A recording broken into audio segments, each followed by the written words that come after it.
Tapi buku ini cukup relevan gitu ya untuk memandang bagaimana sih akuntansi manajemen itu dilihat di dalam ekonomi digital gitu. Karena kan basically sebenarnya kalau kita lihat sejarahnya gitu teman-teman ya, bahwa ekonomi apa ya, digital gitu ya, go digital itu kan muncul, eh, bukan muncul ya, mungkin muncul dari tahun 80-an juga udah ada tuh komputer-komputer, kalau kalian ingat lah zaman-zaman dulu gitu ya, komputer masih segede ruangan dan lain sebagainya. Tapi kan sebenarnya industri teknologi ini kan tumbuh pesat berkembang itu kan tahun 2000-an ya, awal yang disebut .com gitu kan ya, apa nama dulu ada sempat ada .com booming gitu kan. Nah, itu kan tahun 2000-an ya. Awal-awal tahun 2000-an di mana buku ini gitu ya, buku-buku yang pertama ini yang akan jadi salah satu referensi kita gitu. Begitupun juga hari ini saya pakai Bimani gitu ya untuk pembahasan pertemuan kali ini. Lalu kemudian ada juga buku dari Kemmer, ini udah agak baru gitu ya. Nanti kalian bakal bahas, akan banyak case study gitu ya tentang digitalisasi. Terus kemudian juga ini tetap kita pakai bukunya Hans Hermawan. Hans Hermawan saya rasa teman-teman hopefully masih ingat bukunya AM dulu gitu ya. Yang kalian pakai buat belajar AM dulu sama Budin. Eh, Basically kita akan tetap pakai karena seperti yang kita tahu ya tadi, capaian pembelajaran mata kuliah kita bakal tetap sama aja kayak dulu zaman AM, belajar planning, gimana caranya budgeting, gimana caranya costing dan lain sebagainya, itu tetap sama gitu ya. Jadi mungkin kalau kalian lupa apa itu cost allocation, apa itu budgeting dan lain sebagainya, bisa dibuka lagi buku AM-nya. Jadi tolong jangan dibuang buku AM-nya gitu ya, karena kita bakal pakai lagi di mata kuliah ini. Terus kemudian nanti bakal ada beberapa jurnal yang bereputasi gitu ya, mungkin bakal di-share sama tim yang lain gitu ya, di mana ada Pak Nino sama Pak Boni yang akan ada di tim. Lalu nanti juga akan ada beberapa case study gitu ya, di mana case study-nya ini eh, ada yang dari jurnal, ada yang dari Harvard Business Case kayak gitu. So far yang udah saya temukan, di mana nanti bakal eh, yang sudah saya temukan, di mana nanti bakal kita pakai di beberapa pertemuan ini, udah dua ini yang udah saya tulis. Nanti bakal saya share case-nya di ULS gitu. Oke. Nah, overall teman-teman, nanti gitu ya, pertemuan kita sama ada 14 pertemuan, 7 pertemuan pertama, lalu kemudian ada UTS, lalu kemudian setelah itu after UTS gitu ya, itu ntar bakal ada pertemuan lagi. Jadi total ada 14 pertemuan, di mana nanti starting dari week 12 itu nanti bakal ada project kayak gitu. Nah, mungkin saya bakal bahas satu persatu gitu ya. Nanti kita bakal belajar apa aja gitu ke depannya gitu ya. Jadi mungkin kalian kebayang actually what will I do gitu ya in this class. Yang pertama gitu ya, minggu ini mungkin saya cuma membuka aja gitu ya pengantar ekonomi digital dan digitalisasi. Saya akan mengenalkan lah ke kalian gitu ya, apa sih sebenarnya digitalisasi yang kita maksud, dan ekonomi digital itu apa sih gitu ya. Mungkin kita sama-sama ya memberikan apa namanya, eh, membuat ke definisi yang sama gitu ya, membuat definisi yang sama sebenarnya apa sih ekonomi digital dan digitalisasi itu gitu ya. Nanti kita bakal bahas itu. Lalu minggu depan kita bakal bahas tentang transformasi digital itu sendiri ya. Jadi nanti bakal ada studi kasus. So far Pak Nilo minta saya untuk share case tadi saya pakai kemarin gitu ya di di semester kemarin gitu ya, di salah satu not for profit project gitu ya, itu sudah saya share, belum saya share di ULS, nanti saya share. Nah terus kemudian apa namanya, saya harus bahas assessment-nya dulu kali ya. Jadi nanti teman-teman assessment-nya gitu ya, setiap pertemuan itu kalian bakal ada presentasi case atau paper gitu ya, tergantung dari dari dosennya gitu ya mau ngasih apa. Nanti kalau di saya pribadi saya pakai case tadi gitu ya. Terus kemudian nanti juga ada tugas individu. Nanti kita bahas lebih lanjut, sama nanti bakal ada kalian bikin project, bikin case tadi kayak gitu. Overall kayak gitu.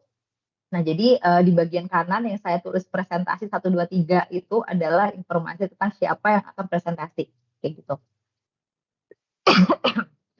bentar saya bagi dulu kelompoknya dulu kali ya. Ini mungkin kelompoknya eh, semoga tidak ada yang ini betul lengkap nggak ya sekarang? Udah lengkap ya harusnya ini ada 13 orang. Jadi ini kelompoknya nanti bakal saya share gitu ya. Ada Indriani Margareta, Brian, Fidelis, sama Ines. By the way Ines, kamu angkatan 24 ya? Iya, Bu. Udah ngambil AM kah?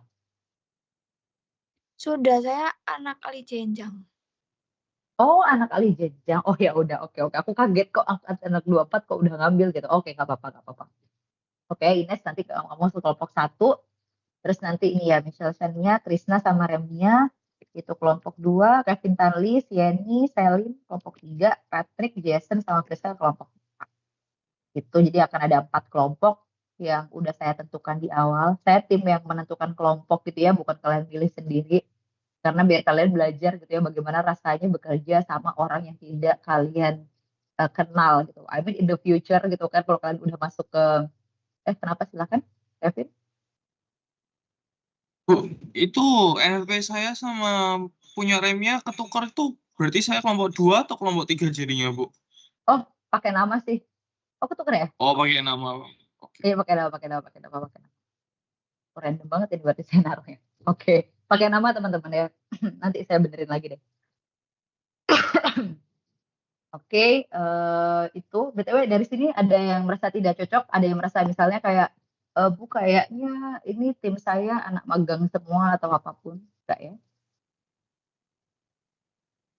Harusnya enggak ada.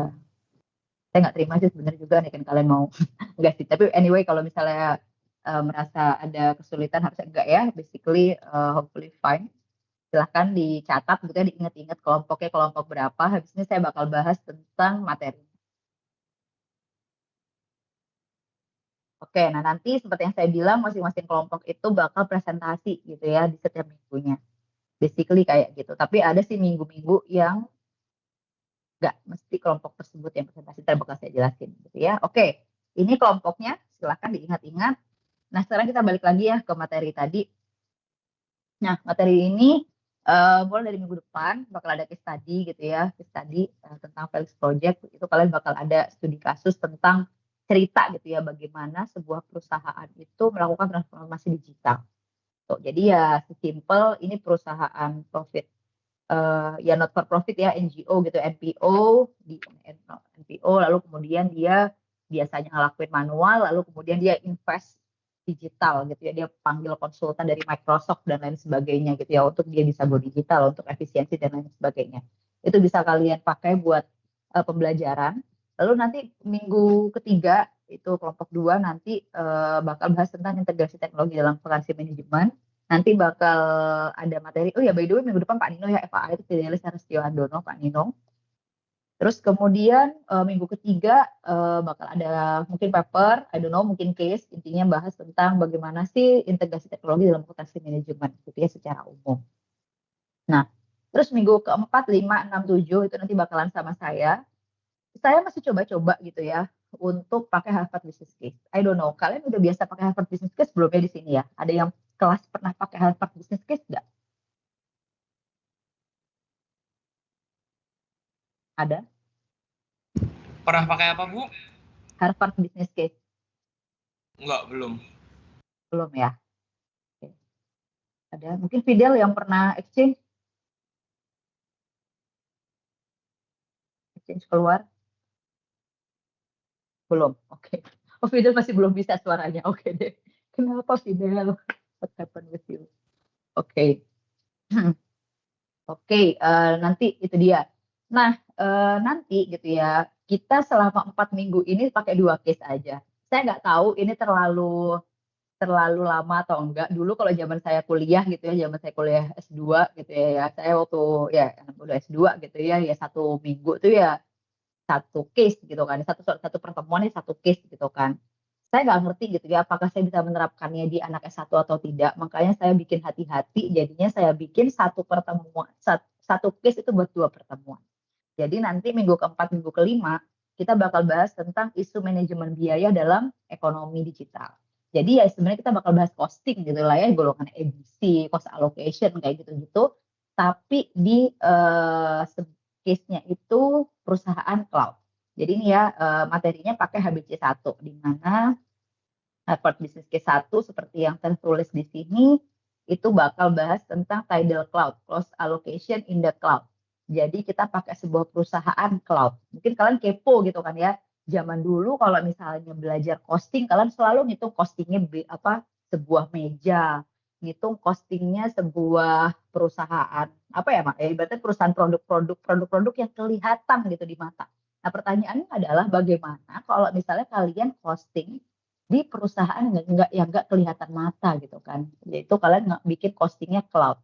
Kenapa kalau kalian langganan cloud gitu ya, itu harganya sekian, dari mana dia ngitung gitu kan? Nah itu yang mau kita bahas gitu ya. Jadi kita bakal bahas tentang bagaimana alokasi biaya gitu ya di sebuah perusahaan cloud itu nanti yang minggu keempat sampai minggu kelima. Nah nanti konsepnya teman-teman rencananya kayak gini, mungkin kalian ini penting banget untuk dipahami. Nanti minggu keempat itu bakal yang presentasi kelompok 3. Nah, di mana itu kalian benar-benar cuma presentasi doang, memahamin case. Karena saya rasa, karena case-nya dalam bahasa Inggris, jadi saya rasa itu butuh waktu.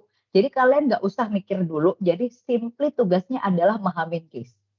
Nah, baru nanti di minggu berikutnya gitu ya, di minggu kelima itu nanti saya bakal kasih tugas dari case tersebut setelah kita paham bersama-sama gitu ya tentang perusahaannya, tentang apa ya, nature of company gitu. Kan kalau kalian harus lagi ngerjain, kalian jadi konsultan itu memahami, ibaratnya ini di belajar case gitu ya, belajar Harvard Business Case itu dua kalian itu belajar seperti jadi konsultan. Jadi mereka akan ngasih problem hidup gitu ya, problem hidup mereka dan kalian harus kasih solve problem gitu kan. Even nggak mesti ya solve problem gitu kan. Nah, jadi untuk yang minggu keempat kita benar-benar fokus understanding the business gitu ya, understanding the product. Jadi benar-benar cuma pahamin doang, deskriptif aja, pahamin case-nya itu sebenarnya ngomong apa. Lalu kemudian baru di minggu kelima nanti saya bakal kasih tugasnya kalian harus ngapain, mikir solvingnya kayak gitu. Nah, di mana nanti tugasnya itu boleh diskusi bareng-bareng, tapi kalian ngumpulinnya individu.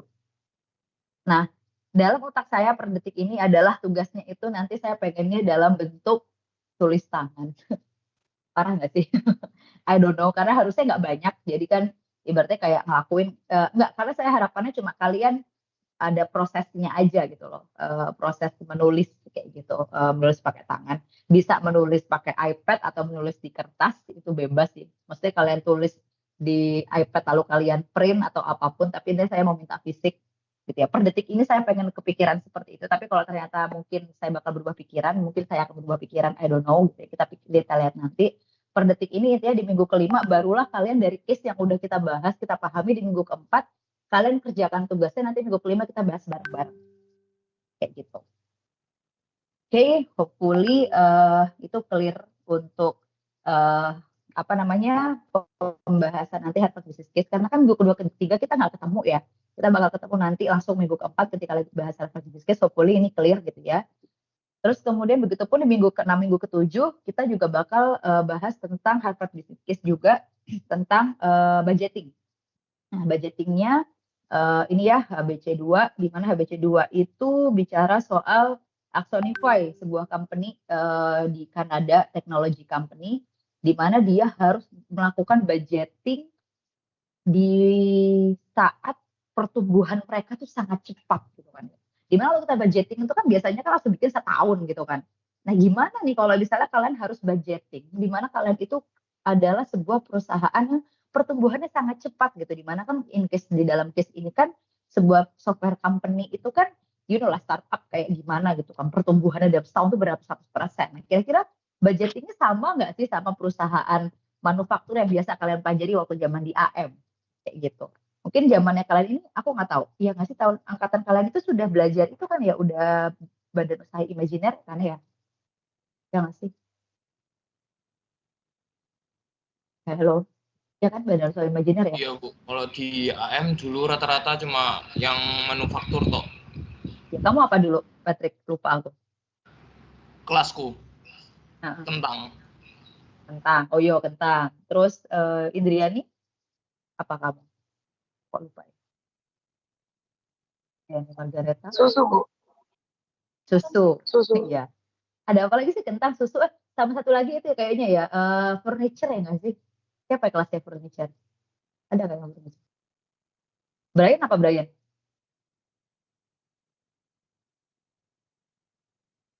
Nggak ingat.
Kerjanya seseorang gitu misalnya di sebuah departemen marketing atau enggak apa. Nah, itu kita bakal bahas soal itu gitu ya. Bagaimana sih dampaknya teknologi itu pada pengukuran kinerja.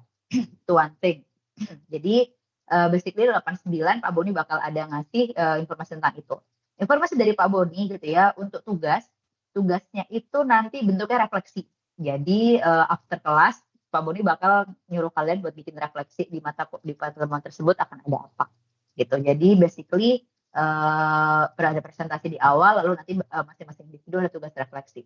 Kalau Pak Nino nggak ngasih tugas apapun. Jadi kalian bakalan happy ya nggak ada tugas dari Pak Nino, cuma presenter aja yang dapat tugas gitu.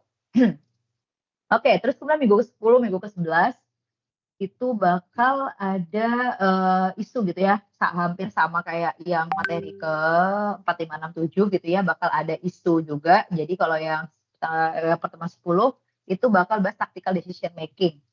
Hopefully kalian ingat tactical decision making. Masih ingat nggak tactical decision making itu apa? Tak tes ya. Selin, tactical decision making masih ingat nggak? Udah lupa sih, Bu. Sama sekali nggak ingat. Ingat-ingat apa gitu lah. Nggak. Gimana Selin? Ada nggak? Ingat apa gitu? Nggak inget, Bu. 11 ya? Oke, nggak apa-apa. Siapa ya? Jason, ingat nggak tactical decision making itu ngapain? Lupa Bu, cuma ingat singkatannya TDM ya. Oh iya betul. Ya. Seenggaknya ada yang ingat lah ya. Ada yang nempel. Oke deh, siapa lagi yang aku tanya? Ya, Remia. Nggak inget juga, Bu. Nggak ingat, oke deh. Kok ada yang ingat ini? Oke deh, kita tanya asisten aja. Kalau asisten nggak ingat ini siapa ya asistennya? Pasti ke Pak Kevin ya? Asisten AM. Saya, Bu. Oke, apa tactical decision making? Silakan. Tactical decision making itu pemilihan keputusan oleh perusahaan dalam jangka pendek. Soalnya kalau yang untuk yang jangka panjang itu yang strategic decision making. Nah, tactical decision making itu kita milih kayak keep or drop, buy or make. Terus habis itu kalau misalkan ada special order, terus habis itu kalau ada package kayak bundling. Terus sama yang satunya lagi itu apa ya? Kurang satu lagi pokoknya rasanya, Bu. Nah itu. Oke lah. Oke, udah semakin detail lah ya itu apa. Oke, jadi ya sama. Jadi teman-teman seperti yang saya bilang gitu ya, seperti referensi kita bahwa mata kuliah ini referensinya juga salah satunya buku AM. Jadi kalau kalian lupa tactical decision making itu apa, buka buku AM-nya. Oke, buka buku AM-nya, ingat-ingat lagi itu tactical decision making itu apa. Gitu. Sama kayak tadi juga kalau kalian lupa yang materi saya gitu ya tentang costingnya itu apa, budgetingnya itu apa, buka lagi buku AM-nya gitu ya. Nah, tactical decision making nanti saya nggak tahu ya Pak Dino bakal ngasih bentuk seperti apa gitu ya, misalnya kayak mungkin gitu ya, saya nggak tahu ya, misalnya nih keep or drop gitu ya, misalnya ada lini bisnis gitu di sebuah perusahaan software.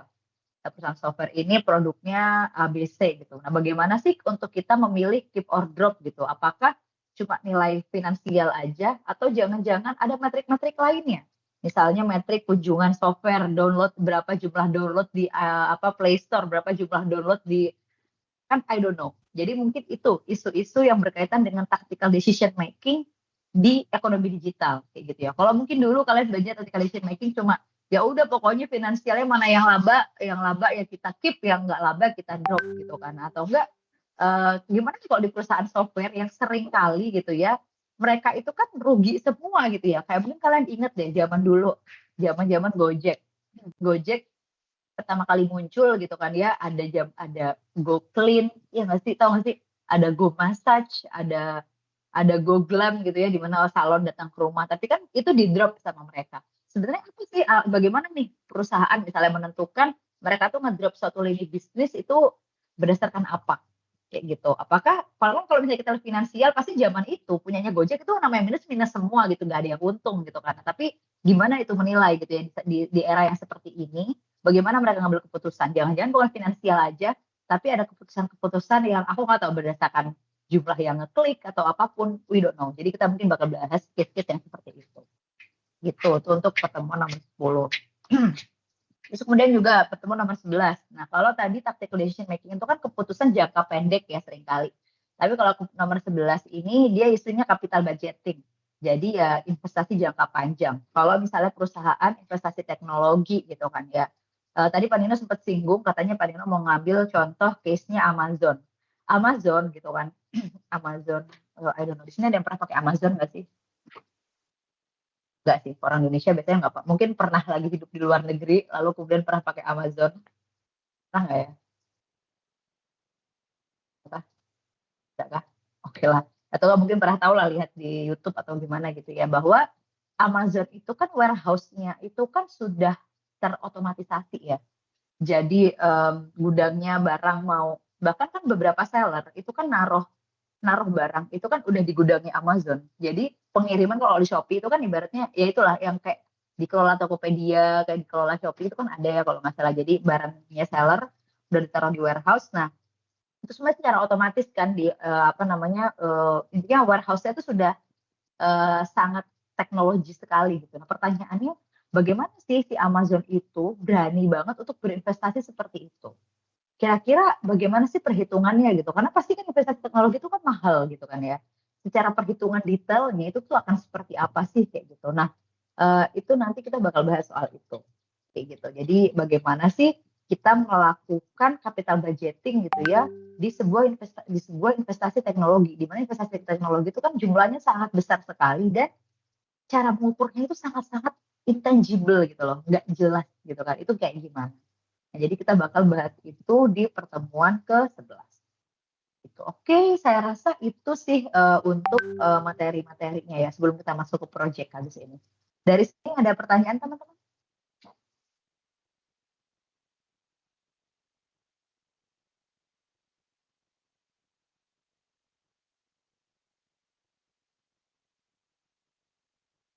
Oke, hopefully ini udah jelas gitu ya. Selanjutnya kita bakal bahas tentang project. Nah, di mana project ini saya rasa akan sangat penting gitu ya untuk kalian kerja sama kelompok kalian. Oke. Project. Nah, project di sini itu saya rasa projectnya bakalan sama seperti semester kemarin gitu ya. Mungkin kalau kalian punya teman yang udah ngambil mata kuliah akuntansi manajemen daerah digital di semester kemarin, kayaknya basically itu sama gitu ya. Cuma mungkin memang pasti basically sama ya, hampir sama gitu ya. Jadi di mana kalian diminta untuk memilih perusahaan gitu ya, memilih perusahaan apapun perusahaannya, seperti yang saya bilang di awal tadi, boleh di organisasi konvensional, boleh di organisasi yang emang udah kontemporer gitu ya. Jadi kayak perusahaan yang berbau teknologi langsung gitu ya, perusahaan software, apa gitu kan ya, atau perusahaan konvensional gitu, organisasi konvensional yang dia itu sedang melakukan digitalisasi. By the way, saya juga nggak menutup hanya perusahaan dalam artian bisnis ya. If you wanna research in the di sebuah NGO gitu ya, not for profit organization, itu juga nggak apa-apa juga. Jadi nggak mesti perusahaan, tapi intinya kita mau melihat si perusahaan tersebut itu sudah digital kayak gitu. Jadi bentuk digitalisasinya itu akan seperti apa sih kayak gitu. Itu yang bakal kita pilih. Nah, intinya kalian akan melakukan case study teman-teman. Apa itu case study gitu ya? Sebenarnya nanti dengan kita belajar Harvard Business Case, kalian bakalan ngerti case study itu bentuknya seperti apa sih gitu ya. Jadi basically ya saya nggak yang teoritis banget. Jadi kalian nggak yang pakai teori yang gimana-gimana gitu. Jadi mostly memang deskriptif, tapi deskriptifnya itu sangat-sangat menunjukkan penerapannya itu seperti apa. Ini saya kasih contoh gitu ya. Misalnya kalian ngambil sebuah kafe tersebut gitu kan dia pakai teknologi accounting software, mana dia pakai teknologi kasir gitu ya, kasirnya itu udah digital misalnya. Nah, kalian juga mungkin bisa nih nge-explore tentang isu, balik lagi ya di isu yang ada di materi kita, misalnya either kalian pilih mungkin cocoknya tactical decision making gitu ya. Sebenarnya bagaimana sih bagaimana sih CEO-nya gitu ya memutuskan untuk pakai software A atau software B. Itu capital budgeting gitu ya. Dia mau invest di A atau di B gitu ya. Itu apa aja faktor-faktor yang dia pilih gitu misalnya. Misalnya dulu dia di perusahaan software gitu ya, mau pakai Accurate gitu ya, atau mau pakai jurnal gitu, by Mekari gitu misalnya. Itu kan ada dua pilihan gitu kan. Dia mau pakai, misalnya apa sih faktor yang dia pilih? Oh, mungkin aku cuma mikir harga doang gitu. Ada yang cuma nggak apa-apa harga mahal tapi apa? Nah, itu yang kalian explore, yang kalian gali itu di situ. Jadi harapannya kalian benar-benar turun ke perusahaan gitu ya. Nah, ini waktunya panjang teman-teman. Kalian bisa mulai dari sekarang udah milih perusahaan dan bekerja gitu ya, biar nggak padat-padat banget, atau ya terserah kalian sebagai deadliner ngerjain belakang-belakang. Tapi kayaknya akan sangat berat kalau kalian jadi deadliner gitu ya, karena ini benar-benar turun ke lapangan gitu ya. Jadi basically kalian bakal bikin case study. Nah, di mana secara timeline teman-teman nanti waktu UTS kalian bikin namanya yang kalian kumpulkan. Jadi nilai UTS nanti simply hanya dari proposal case study kalian. Gitu ya. Ini tanpa konsultasi apapun. Jadi kalian udah coba bikin proposal case study. Nggak usah takut sama penilaian karena basically penilaiannya itu untuk bagian UTS ini porsinya nggak besar, hanya 10% gitu ya. Sorry itu UTS, jadi UTS-nya itu bakal proposal case study project. Lalu nanti di minggu ke-12 sampai minggu 12-13 kalian full konsultasi. Jadi saya kasih waktu, kita mungkin nggak ke kelas, jadi kalian bisa konsultasi gitu ya ke saya gitu ya di minggu tersebut gitu kan. Minggu tersebut kalian konsultasi sama saya gitu ya di tugas dimanapun, pokoknya kalian konsultasi bisa online juga bebas, pokoknya itu adalah waktunya kalian konsultasi. Nanti di minggu terakhir bakal ada presentasi case study kalian kayak gitu. Nah nanti waktu presentasi bakal dihadiri sama semua dosen gitu ya, nanti bakal dikomentarin untuk nanti kalian bikin study final case study, laporan case study-nya di akhir, bukan week 15 by the way, itu UAS ya. Waktu UAS kalian nanti bakalan melaporkan case study kalian itu seperti apa, dan harusnya sih udah lebih baik karena kan udah dipresentasikan dan kita komentari. Tuh, itu untuk project. Oke, untuk project ada pertanyaan teman-teman?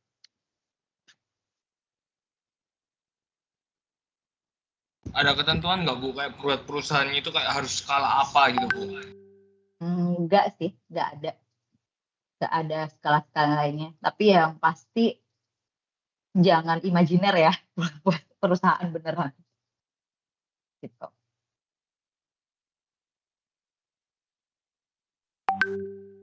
Dan yang pastinya yang menarik untuk dibahas ya dalam artian kayak apa ya, maksudnya ya misalnya perusahaan baru buka gitu ya, perusahaan baru buka kan dia sendiri juga bingung untuk, maksudnya gue ya kayak ya nggak apa-apa juga sih, mungkin perusahaan baru buka juga boleh juga, bebas, nggak ada aturan yang gimana-gimana, perusahaan baru buka juga boleh, mungkin kan itu kan waktunya dia baru investasi banyak hal gitu ya, mungkin dia juga bisa ditanya-tanyain, malahan itu juga nggak apa-apa, bebas apa aja sih, pokoknya perusahaan yang dia itu melakukan digitalisasi gitu ya, maksudnya ya I mean ya definisi perusahaan itu berarti sebuah badan usaha ya, nggak yang berarti adalah ya mungkin kalian mewawancarain orang jualan cabai di pasar, I guess itu kan nggak resmi, itu informal gitu ya, itu bukan, saya nggak bisa bilang itu perusahaan ya, kalau tahu lah definisi organisasi itu seperti apa lah gitu. Organisasi itu apa sih definisinya?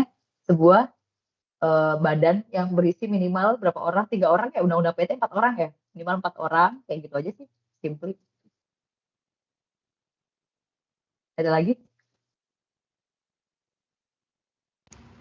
Terus yang buat tugas mingguan itu Bu, itu yang kerjain hanya yang tugas kelompok presentasi atau semua kelompok? Yang tugas, oke, tugas. Nah, tugas ini nanti ada individu. Jadi tugasnya itu individu.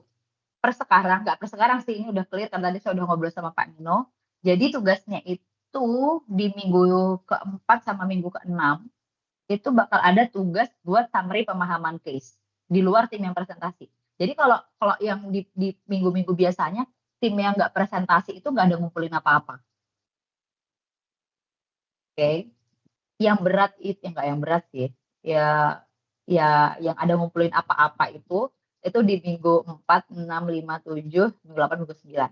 Nah, di mana minggu ke-4, minggu ke-6 itu bentuk tugasnya adalah jadi berarti satu kelas yang bikin presentasi untuk bahas case, yang lainnya tetap baca case, di mana kalian bikin summary pemahaman case-nya itu seperti apa.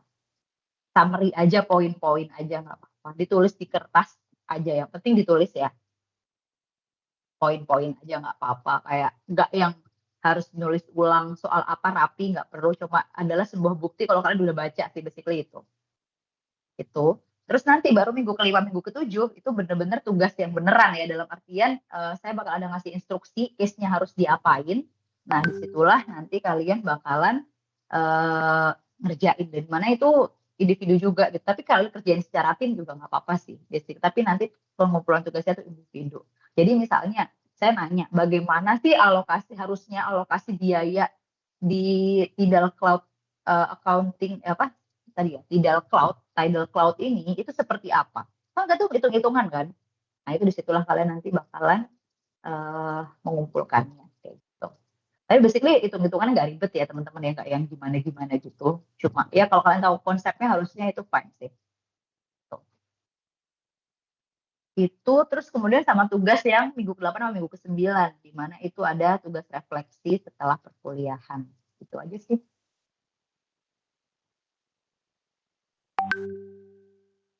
Ada lagi? Mau nanya? Soal project dulu sih, by the way. Clear ya untuk project ya. Untuk perusahaannya bebas. Brian mau pakai perusahaan kamu sendiri juga nggak apa-apa. Kalian mau pakai perusahaan orang tua juga nggak apa-apa. Bebas apapun gitu ya. Ya yang penting kalian bisa memframing ceritanya seperti apa. Dimana ceritanya ya berkaitan dengan akuntansi manajemen yang udah kita pelajarin di kelas ya.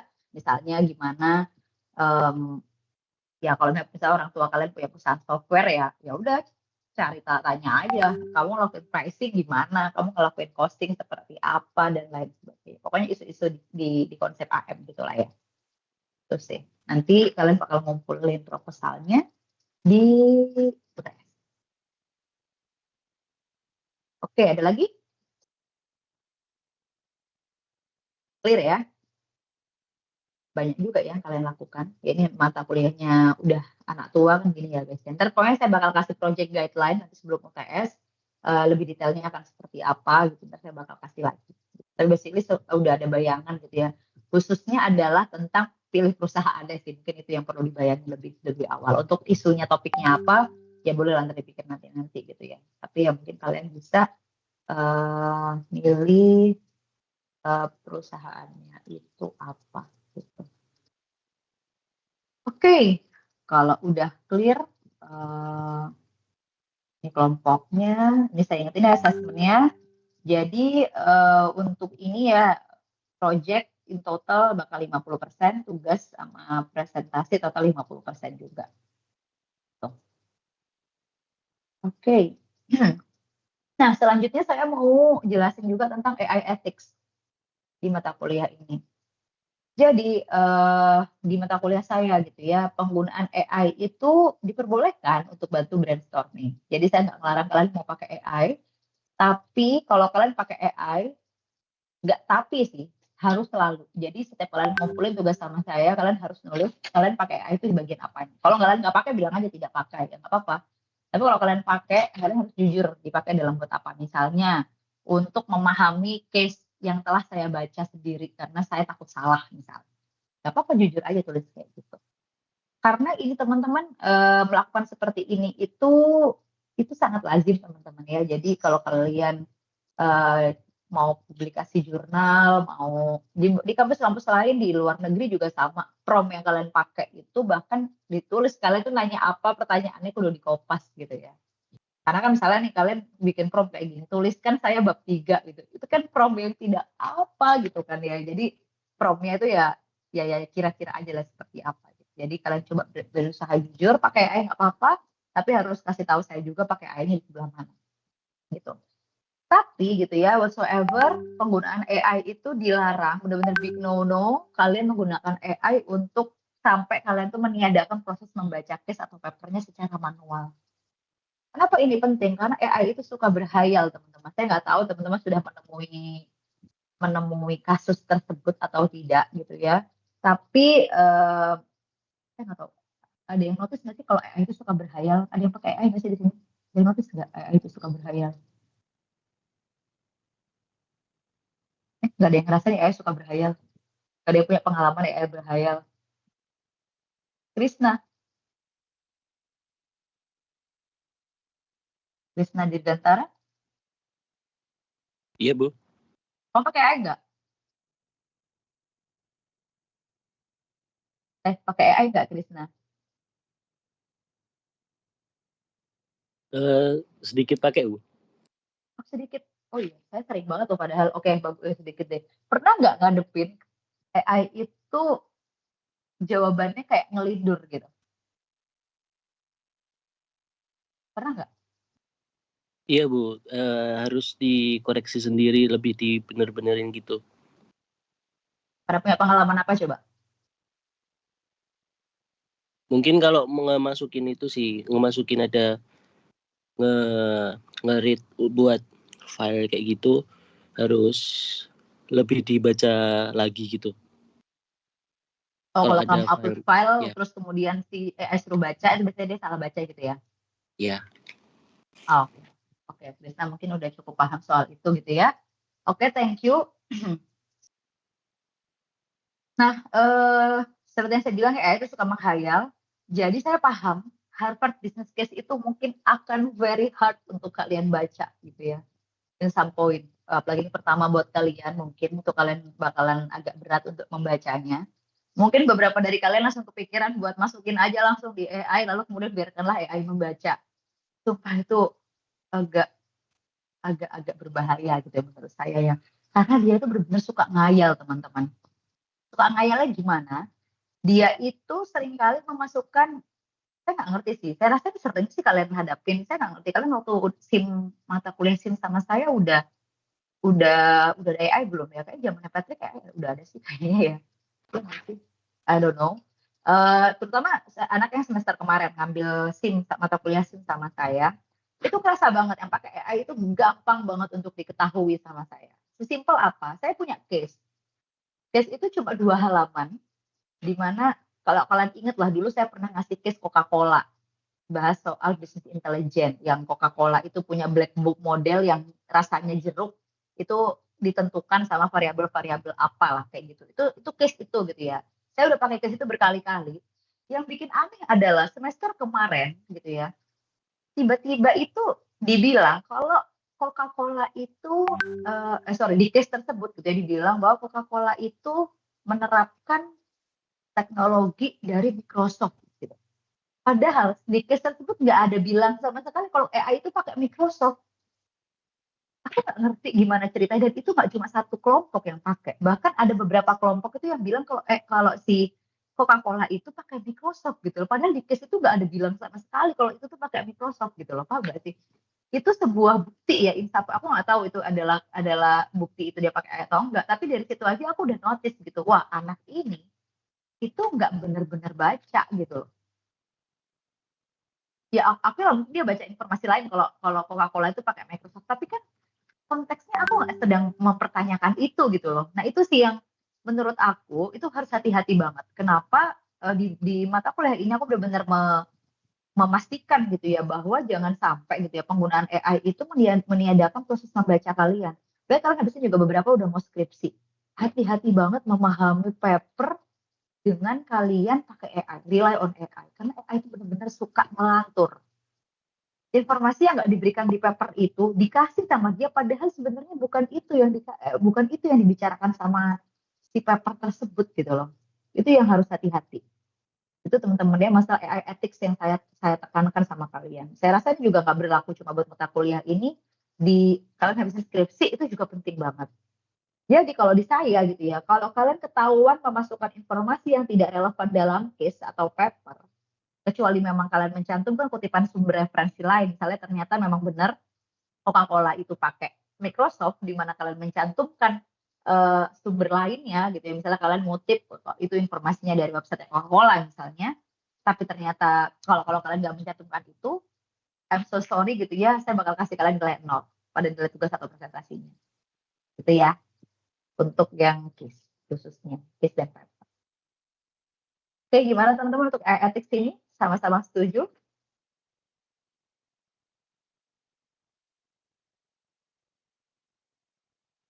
BTW kalau dosen-dosen lain biasanya ada ngasih AI ethics juga nggak sih? Ada nggak? Dosen siapa gitu mungkin ada yang mau sharing?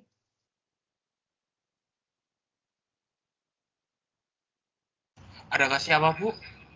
AI ethics. Oh, nggak ada. Penggunaan Sejauh ini ethics. sih nggak ada sih, Bu. Belum ya, karena mungkin baru itu banget semester kemarin sih, kayak bener-bener yang kayak satu semester tuh orang pada pakai AI semua tuh kayak semester kemarin sih. Bener-bener kayak hype-nya banget tuh di situ. Jadi makanya saya juga belum pernah ngasih, baru ini sih saya juga mau ngasih untuk AI ethics gitu ya. Jadi please hati-hati banget teman-teman ya. Nggak cuma ini, pokoknya even kalian buat skripsi itu juga bakal berguna banget buat kalian. Oke, itu dari saya. Panjang juga ya ini bahas soal mata kuliah Ahmed itu apa. Oke, sampai sini teman-teman. Sebelum kita masuk ke materi, tipis-tipis, ada yang mau ditanyakan?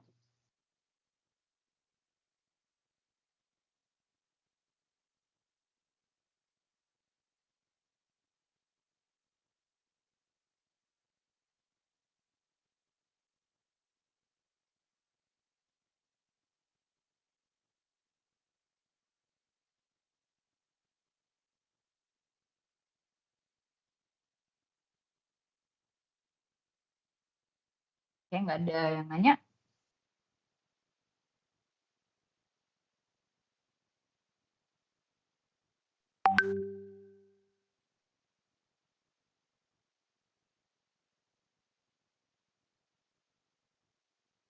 Oke, kalau udah jelas gitu ya, saya bakal lanjut bahas materi tipis-tipis.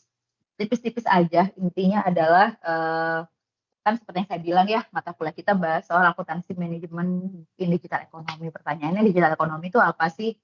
Terus saya bahas digitalisasi itu apa sih gitu ya. Semoga kita di satu frame yang sama gitu ya tentang apa itu digital ekonomi, apa itu digitalisasi.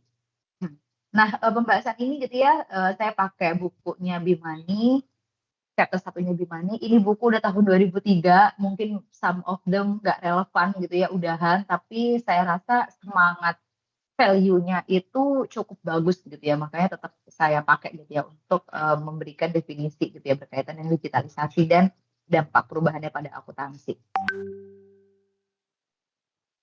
Oke, digital ekonomi gitu ya. Nanti kalau kita bicara digital ekonomi, mungkin juga bakalan agak sering-sering interchangeably gitu ya, bergantian kita pakai kata new economy, information economy, ya basically itu sama aja.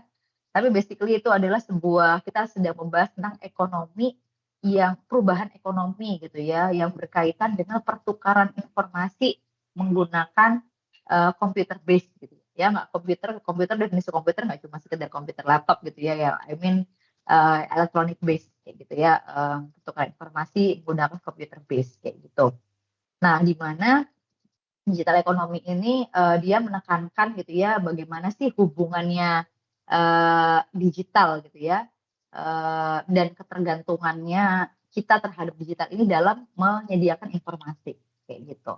Nah, jadi basically digital ekonomi itu kita bakal bahas tentang bagaimana penyajian informasi gitu ya menggunakan digital. Basically kayak gitu. Di mana kita tahu ya bahwa kan akuntansi kan sebenarnya kita tuh belajar soal informasi ya. Akuntansi kan menginformasikan sesuatu kan. Akuntansi itu bahasanya kan intinya kita menginformasikan sesuatu. Cuma memang untuk informasikan sesuatu panjang banget prosesnya gitu ya. Kita belajar PA1, PA2, akuntansi biaya, akuntansi manajemen. Basically kan technical itu tujuannya cuma satu, memberikan informasi gitu ya. Nah, bicara soal digital ekonomi ya kita bicara soal bagaimana kita memberikan informasi di mana informasi tersebut itu dalam berbasis komputer kayak gitu. Nah, di mana terus selanjutnya kita bahas juga digitalisasi. Nah, kalau digitalisasi itu apa sih? Nah, digitalisasi itu adalah the way kita menggunakan teknologi ya. Ini udah konsep teknologi untuk mentransformasi sebuah bisnis model gitu ya, untuk menciptakan value yang baru atau menciptakan peluang yang baru.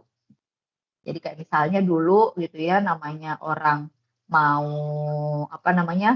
ngejurnal gitu ya, orang mau ngejurnal ya dia harus butuh orang yang bagian jurnal, bagian ledger, bagian apa, butuh banyak orang.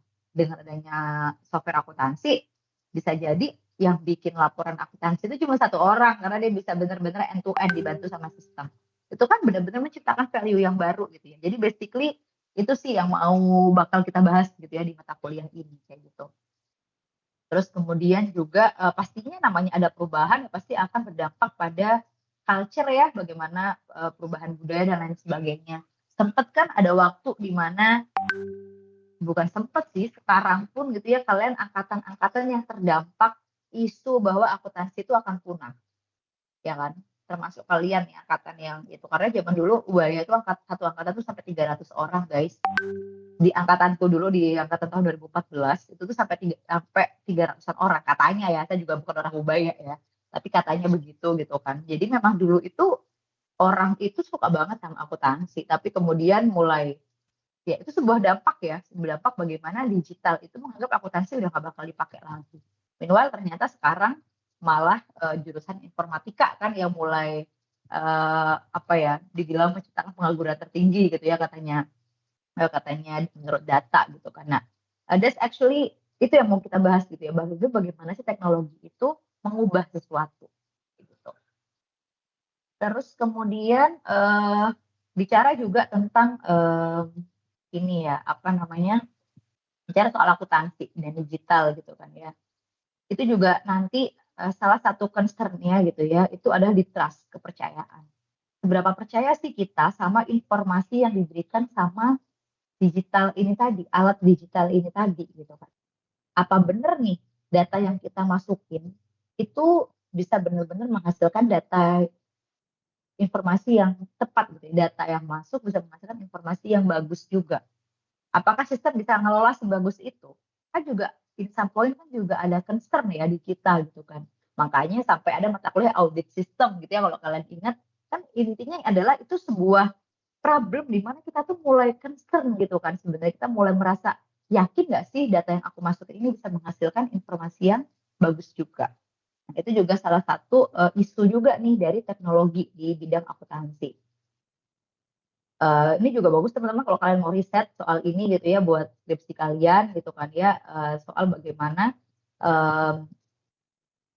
ya kepercayaan kita terhadap sistem gitu ya untuk menghasilkan informasi akuntansi itu seperti apa gitu. Seberapanya sih perusahaan itu akan melakukan audit sistem atau akan ada verifikasi atau lain sebagainya. Karena memang kalau balik lagi ya, ini tulisan dibikin tahun 2003, bayangin di saat itu pasti mereka kaget banget gitu ya perubahannya gimana dari mereka biasa pakai physical verification gitu ya, ngelakuin verifikasi langsung lihat apa namanya mau ngejurnal gitu ya, bener-bener masing-masing itu dokumen-dokumennya di kayak kalian ingat gak sih, aku nggak tahu ya zaman dulu seperti apa, aku cuma tahu ceritanya doang gitu. Kayak zaman dulu mau ngejurnal sesuatu, lampiran dokumennya kan di staples, jadi ada jurnal voucher di belakangnya langsung dokumen di staples gitu kan. Jadi bentuknya tuh seperti itu gitu. Bayangin gitu ya mereka yang zaman itu pertama kali kenal teknologi dan biasanya buktinya langsung kelihatan lalu kemudian nggak kelihatan itu kayak gimana gitu. Tuh gimana ya kalian bakalan percaya gitu. Jadi matter of trust itu juga salah satu hal penting gitu ya di dalam konteks akuntansi ini gitu. Apalagi sekarang AI. Nah, seperti yang saya bilang sama kalian kan, saya itu udah di titik nggak percaya sama AI kalau lagi baca case atau baca paper. Saya nggak ada percaya sama teknologi tersebut. Kenapa? Yang saya tahu kalau saya baca pakai itu dia bisa memberikan informasi yang salah kayak gitu. Nah itu dia. Apakah mungkin di masa depan kalian mau mempercayakan uang kalian dikelola sama AI? Itu kan juga agak mengerikan gitu. Nah itu juga bisa jadi topik yang bisa kalian bahas gitu ya. Kira-kira ya bagaimana gitu. Apakah udah ada perusahaan yang udah pakai AI ini dalam mengelola uangnya dia? Itu juga boleh jadi topik yang bagus gitu ya buat skripsi misalnya.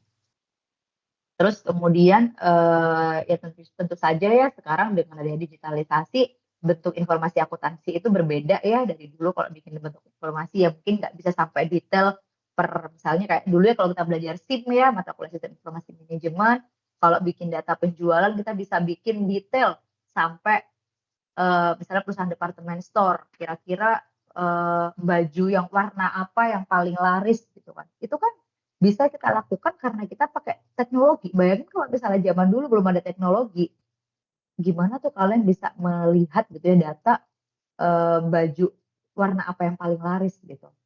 Bahkan juga kalau kalian bikin teknologi tapi kalian nggak ngedesain sampai sedetail itu, kalian juga bakal nggak tahu gitu kan. Itu dia isu-isu gitu ya berkaitan dengan teknologi di bidang informasi akuntansi. Itu di sini ada sedikit gitu ya informasi tentang rethinking manajemen accountant gitu ya, di mana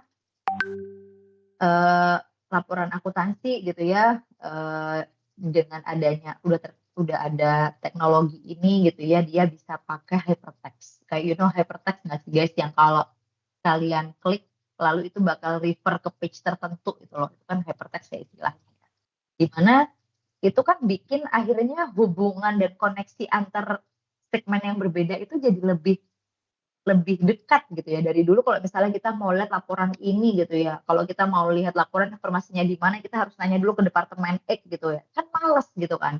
Tapi kalau kita udah punya laporan yang udah ada hypertext-nya, itu kan juga the way akuntan manajemen itu tuh udah berubah cara kerjanya gitu. Nah itu juga sebuah perubahan yang menarik gitu ya untuk diulik gitu di bidang manajemen, di bidang akuntansi manajemen di era digital ini.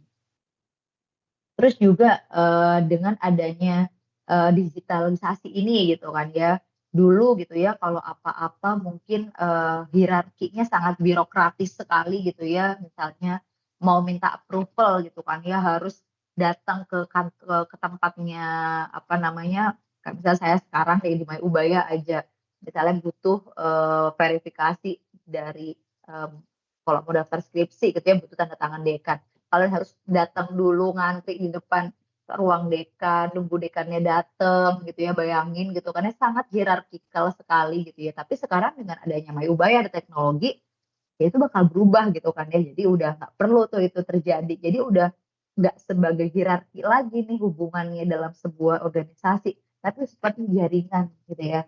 Jadi ya udah dengan habis ini butuh di verifikasi oleh pihak A gitu ya sama user A gitu. Ya udah hubungannya tuh network aja gitu loh, udah nggak hierarkis lagi. Itu sebuah hal unik gitu ya dari digitalisasi di bidang akuntansi gitu. Terus juga dengan adanya apa namanya digitalisasi ini gitu ya, itu jadi become more knowledge intensive gitu ya. Jadi informasi pengetahuan itu jadi lebih kaya gitu ya. Seperti yang saya bilang dengan adanya digitalisasi gitu kan ya, mau ngambil keputusan gitu ya, akhirnya aku mau pulaan baju warna apa gitu kan. Itu kan berarti butuh informasi knowledge yang lebih kayak gitu kan. Nah, itu yang bisa kita dapetin gitu dengan kita punya digitalisasi gitu. Oke, terus kemudian ini juga ya soal apa namanya dampaknya teknologi juga ini terhadap manajemen accountant. Mungkin dulu gitu ya seorang manajemen accountant kerja di rumah, kerja di kantor ya di kantor gitu ya. Lalu kemudian setelah di rumah ya dia udah benar-benar lepas sama segala pekerjaan yang ada di kantor karena kan bentuknya dokumen yang ditinggal di kantor ya udah di kantor karena nggak mungkin dokumen kantor dibawa pulang ke rumah di zaman itu gitu karena itu kan pasti konfidensial. Kalau sekarang gitu kan ya itu seperti apa gitu hubungannya udah unik gitu kan.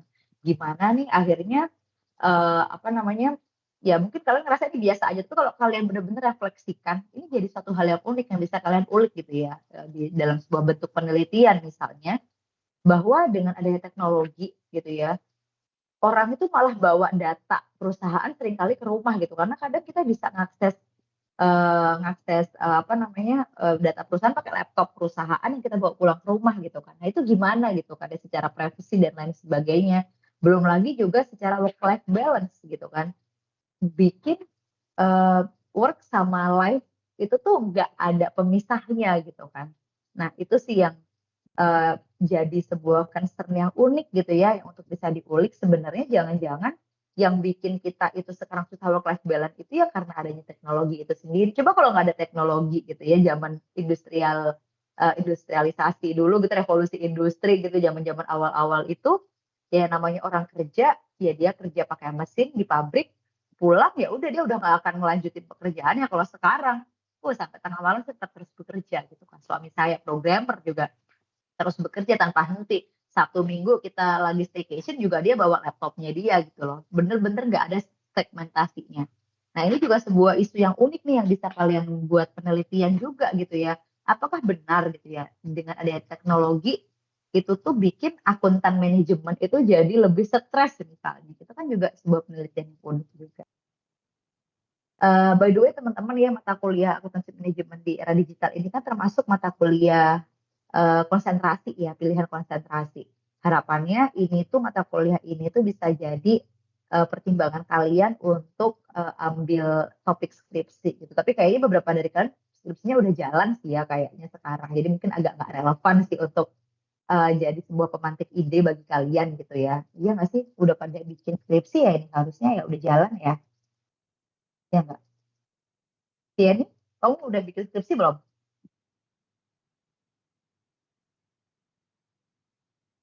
Iya nih.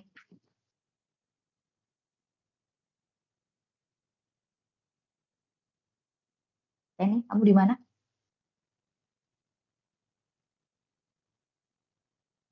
Jadi tidak ada. Oke, mungkin ke toilet. Oke lah, kayaknya beberapa udah ada. Tapi sebenarnya ini bisa jadi lah. Mungkin buat S2 kalian gitu ya, kalau sekarang mulai skripsi, S2 bisa pakai ini. Topik-topiknya gitu ya, yang menarik. Terus juga soal, ini juga, ini berkaitan dengan manajemen accountant khususnya ya. Kalau misalnya kita belajar soal accountant gitu, manajer accounting gitu ya, kita ada namanya budgeting, ada actual gitu ya, lalu kita bandingkan. Di mana bahwa dengan ada teknologi juga gitu ya, agak blur gitu ya, mana yang bukan agak blur sih, jadinya itu sekarang itu lebih enak untuk mengkonfirmasi varian. Konfirmasi varian kan biasanya kalau kita belajar zaman-zaman AM dulu gitu ya, kita di awal tahun bikin budgeting atau nggak di awal bulan bikin budgeting, di akhir bulan ada aktual data lalu kita bandingkan di akhir bulan gitu ya, variannya akan seperti apa. Nah bisa jadi dengan adanya teknologi kita tuh bandingin varian itu nggak di akhir bulan tapi setiap hari itu udah bisa bandingin gitu loh. Itu kan juga hal baru ya, hal baru di akuntansi manajemen yang mungkin zaman-zaman kalian belajar AM ngapain sih harus nunggu akhir bulan, kan detik itu juga langsung bisa aku bandingin gitu kan. Ya I don't know sih, maksudnya ya even though pasti lebih enak kalau di compile ya. Tapi basically itu merubah cara akuntan manajemen itu berpikir gitu ya, bahwa prescription and actual itu tuh jadi apa ya, ada perubahan di situ ya, ada alteration di sana kayak gitu. Jadi bagaimana kalian melakukan manajemen biaya, cost manajemennya gimana, planning and control structure-nya itu pasti akan berubah gitu. Dimana ya nantinya itu pasti akan menciptakan peran-peran yang berbeda ya, yang mungkin belum kita antisipasi nih sebelumnya kayak gitu. Nah itu sih mungkin ya so far yang mau saya sampaikan gitu ya, berkaitan dengan akuntan manajemen gitu ya, managerial accounting di era digital ini. Ada yang mau diskusikan teman-teman?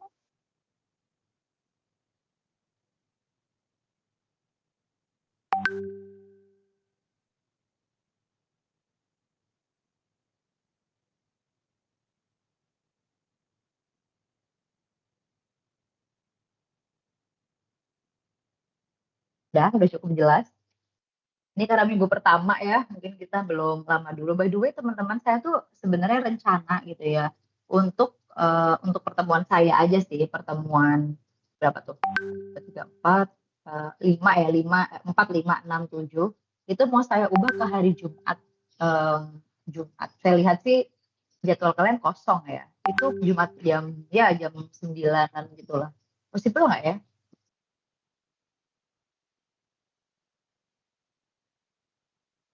Lalu silahkan berkomentar.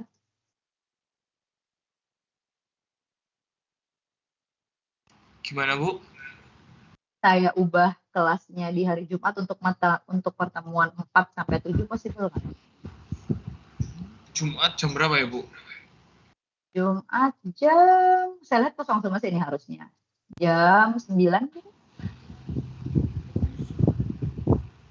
Waduh, gak bisa Bu. Soalnya Kenapa? ngajar. Oh di sini nggak ada ya informasi itu ya. Oke, bentar. Kalau jam 1 siang ngajar juga? Aku kosong kalau jam 1 siang. Oke, kalau yang lainnya possible nggak ya pertemuan 4-7? Tadi yang magang gimana? Bisa ngubah nggak ya yang Indriani mungkin? Kalau bisa kayak jam 3.45 atau pagi sekalian sih Bu, jangan kayak di tengah-tengah gitu. Oh, pagi sekalian itu jam berapa tuh berarti? Kelas pagi jam 7. Oke, jam 7. Bentar. Jam 7 atau 3.45 gitu nggak apa-apa sih Bu. Soalnya kalau tengah-tengah kayak susah itunya bolak-balik ke kantor. Oke. Berarti kalau jam 3, kalau kelasnya saya majuin jam 3 gimana? Possible nggak? Possible ya? Senin tapi jam 3 gitu. Ya nggak apa-apa Bu. Bisa ya? Biar nggak malam-malam gitu pulangnya, bisa ya? Ya bisa. Bisa Bu. Oke. Ya udah mungkin nanti untuk nanti saya informasikan di WLS aja. Mungkin nanti untuk yang akan datang kita mulainya lebih awal gitu ya, jam 3 gitu, 14.50 gitu di sini ya. Gitu. Instead of jam 4 kita mulai jam 3 biar nanti berarti 5:30 itu udah beres harusnya. Kan kalau misalnya pakai mulai dari jam 15.45 selesainya kan jam 6 lewat kan. Nah itu saya agak susah tuh masalah ya gitulah ya, mama jemput anak dan lain sebagainya gitu sih. Nggak apa-apa teman-teman ya. Fine. Aman Bu. Aman Bu. Oke deh kalau gitu.